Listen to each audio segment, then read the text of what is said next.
In this video, I'm going to redesign the 1998 Lexus LS into a more modernized look of that car. The similar proportions, work a little bit on the graphics and the greenhouse and see what comes out of that. But before we do that, I want to show you this.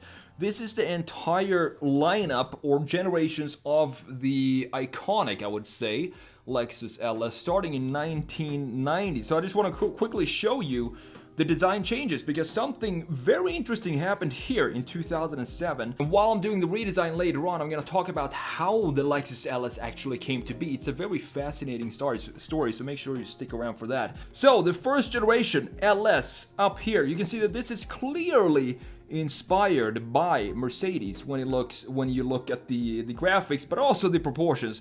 So they wanted to build the best car in the world, and they kind of succeeded doing that at the time. Later I'm gonna talk about how big the team was and how many prototypes they actually built before they put this car into production.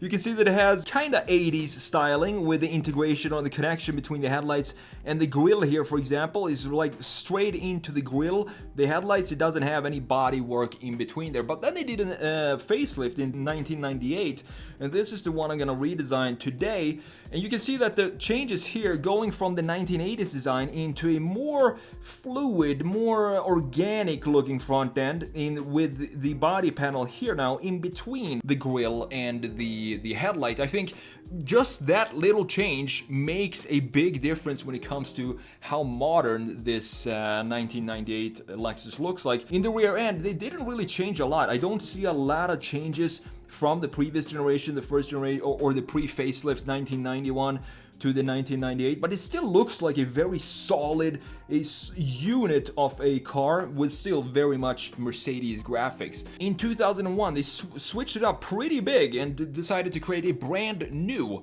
Lexus LS. I've always been a fan of this design. I just think it looks elegant. It doesn't look aggressive at all. It has this elegance to it. It has some pride to its design. It's still pretty much inspired by the Mercedes S-Class, but they're starting to figure out their own design identity, Lexus here, which today, if you will look at these generations up until today, it feels like they just kept adding more and more and more and more stuff. More lines, more creases into the body lines, and I don't know where they're gonna go from the 2021 model, which I'm gonna show you just in a minute. So looking at the rear view, a clear modernization of the previous generation, a little bit more rounded, but if I squint my eyes and look at this, it looks like a Mercedes E-Class when I just look at it not in focus. So it's still very much inspired by Mercedes at this point in 2001. In 2007 though, this is where things start to change for the design DNA of Lexus. I think they sat around in their boardroom and said, maybe we should stop copying Mercedes so much and maybe we can start coming up with our own design identity and our own design DNA. And I think that's what happened in the 2007 Lexus LS right here, because this doesn't really look like a Mercedes of the time. This looks like a completely different luxury sedan. It's still a very beautiful design. I really like this design, but my favorite is the 2013, and the reason for it, the reason why I think this is the best Lexus LS up until today is because it still has a stately presence to it. It still looks very solid, like a unit, not too much going on, for example, here in the side, which I don't think should happen in a big luxury sedan. But at the same time, you can now see that in the front, we have this clear Lexus DNA, and this is still going on today. So this is the first generation when they actually figured out their own front fascia and what they want to have moving forward for a decade. The rear end looks like a clear modernization of this rear end, which is not a bad thing because we have these L lights, as you can see, the Lexus L lights 3, similar to the logo right here, which I think connects really well, and just having them in LED just looks beautiful. This is a stunning looking design, the LS460 from 2013. And now moving into the current LS, we also have a facelift for 2021, but this is where it gets a little bit tricky for me. I think the designers are getting a little confused here. They don't know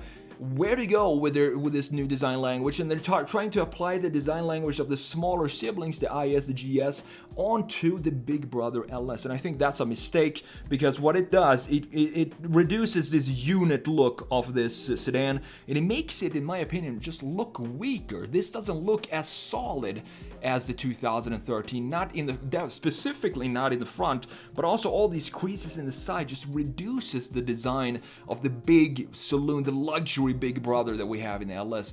And then they did a small tiny redesign for the 2021 model year. You can see that we have new headlights. I do prefer these headlights. I think this L shape going down below the headlight in the 2018 looks a little strange. Here they moved it up and integrated it into the housing itself, which I think looks better. In the rear, not a lot of changes here. This was definitely just a facelift, meaning the face itself was the only part that they actually touched. They have some black parts here, but that is because this is the F Sport trim level. There is this Japanese tuning company called Wald, which made really stunning versions of the LS going back all the way to 1990. This is the kind of tuning company that I like. They make subtle changes to design, but the end result is just amazing, and it looks like a completely different car just by lowering it a little bit and adding new wheels to it. That's kind of what I want to do here with the 1998 redesign. Now, while I do this redesign, I want to give you some background and history as to how the Lexus LS, the iconic luxury sedan from Japan, actually came to be. The significance of the Lexus LS and its influence on the American auto industry cannot be overstated. The 1990 introduction of the first LS 400 marked a positive shift for the whole luxury car market. Early in the 1980s, the Lexus LS was a project called the F1. The development team was made out of 60 designers, 1,400 engineers, 2,300 technicians, and 220 support staff. The LS was a huge undertaking for Lexus. When the initial market research study for the project was carried out in the United States in 1985, they were already far into the design of the brand new high-end luxury vehicle, and in July of 1985, the first working prototype was constructed. And it's reported that Toyota spared no expense in producing an astonishing 450 operational prototypes in order to outdo Mercedes and other premium brands, and that's a lot of prototypes. Experts still question whether Japanese automakers, who were best known in the late 1980s for making cheap cars that were well built, could make a decent luxury car. The LS400 offered a clear solution when Toyota unveiled its new Lexus premium line. It was unlike anything American drivers had ever seen. It had a subtle, it was almost too subtle, Mercedes W126 inspired look, a quiet 250 horsepower 4-liter V8 engine, and build quality that few luxury cars had ever reached. The Lexus featured a cozy leather-lined interior where everything looked and felt more costly than the chrome and stick-on wood of Detroit or the practical interiors of Germany. Although the LS400 wasn't the most thrilling vehicle to drive, it did have a sense of respectability, sturdiness, and reason about it. Numerous upgrades to the LS400 were made in 1993, many in response to dealer and customer demands, and these updates included new paint colors, minor cosmetic adjustments, and improvements to the steering, suspension, brakes, wheels, and tires to enhance the driving dynamics of the big LS. The LS had its first real makeover in 1995, and despite a 1.4-inch increase in wheelbase that resulted in a 2.6-inch improvement in rear legroom, it was hard to identify the new car from the previous one at first glance. With redesigned styling, a new variable valve timing system that increased the V8's output to 290 horsepower, and a 5-speed automatic in favor of the previous 4-speed, the 1998 Lexus LS400 introduced a mid-cycle refresh, and the LS 0 to 60 miles per hour times were in the low 6-second range after a nearly 1.5-second reduction from the previous model. A GPS navigation system with maps on CD-ROM was novel and noteworthy in this generation as well. The brand new third generation LS got a new name. It was called the LS430 to indicate the larger 4.3-liter engine when it first was introduced in 2001. The new engine's 290 horsepower remained the same, but the torque rose from 300 to 320 pound-feet of torque. The LS maintained its fundamental boxy shape in terms of styling, although the profile was now more similar to the W140 Mercedes S-Class. The 2007 Lexus LS460 was a big surprise since it was far more aerodynamic and elegant than the previous LS. By 2006, the LS design hadn't changed significantly since the original, and it also came with a new 4.6-liter V8 engine with 380 horsepower. And this was the first production vehicle featuring an 8-speed automatic transmission with autonomous self-parking technology. For 2009, the LS460 offered all-wheel drive as an option, and later in 2013, the LS underwent another redesign, incorporating this spindle grille seen on other Lexus cars. There was also an F-Sport model added to the lineup.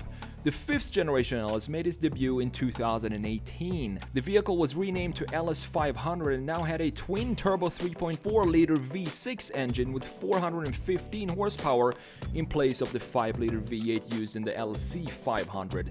For the LS, Lexus is once again providing only one wheelbase length option, although the executive package with its reclining seats was still an option. The vehicle is now wider, longer, and lower, and it is built on the same platform as the LC Coupe. For 2021, Lexus gave the LS a makeover with minor styling, adjustment, improved sound insulation, and most significantly, a touchscreen infotainment system that took the place of the clumsy touchpad that the LS had been using for a number of years. You can now download the entire Photoshop file of my redesign of the LS with all the layers intact on my Patreon. Simply go to patreon.com/thesketchmonkey or click the link in the description. And that's my redesign of the 1998 Lexus LS. Thank you so much for watching, and we'll see you in the next video.